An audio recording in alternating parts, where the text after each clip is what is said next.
Once upon a time, in the ancient kingdom of Israel, King David had many sons, but it was his son Amnon, the firstborn, who was the topic of much conversation and controversy within the palace. Amnon was a young man consumed by a forbidden and intense obsession. He was deeply infatuated with his half-sister, Tamar, the beautiful daughter of King David and Maacah.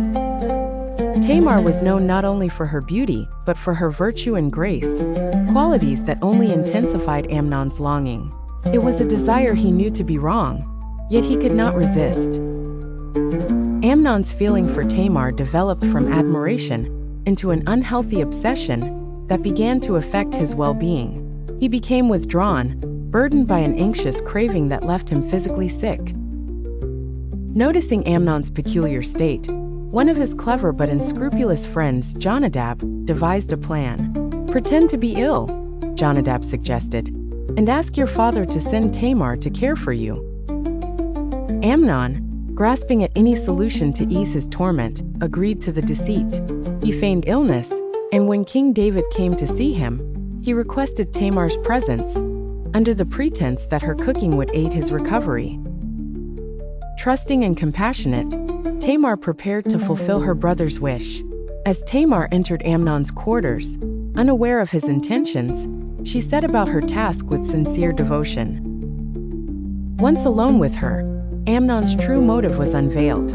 He overcame Tamar's protests and appeals, snapping chains of kinship and trust with his selfish act. He overpowered her, leaving Tamar devastated. Following the terrible incident, Tamar, broken with shame, sought refuge in her brother Absalom's house. Absalom was infuriated by what had happened, harboring a growing anger towards Amnon. Meanwhile, King David learned of the event but, burdened by the complexity of his family ties and responsibilities, did nothing to punish Amnon. The seeds of vengeance were sown in Absalom's heart. He bided his time, holding on to his fury. 2 years passed, but Absalom did not forget. He hosted a grand feast emulating the ones in the courts, inviting all the king's sons, including Amnon. As wine flowed and laughter filled the air, Absalom enacted his plan. At his signal, his servants struck Amnon dead, avenging Tamar. Thus, tragedy and sorrow engulfed King David's house, leaving a legacy of pain that resonated for generations. The tale of Amnon and Tamar, a shattering account of lust, violation, and retribution, became a somber reminder of the consequences of unchecked desires and the damage they could inflict upon the pure and virtuous.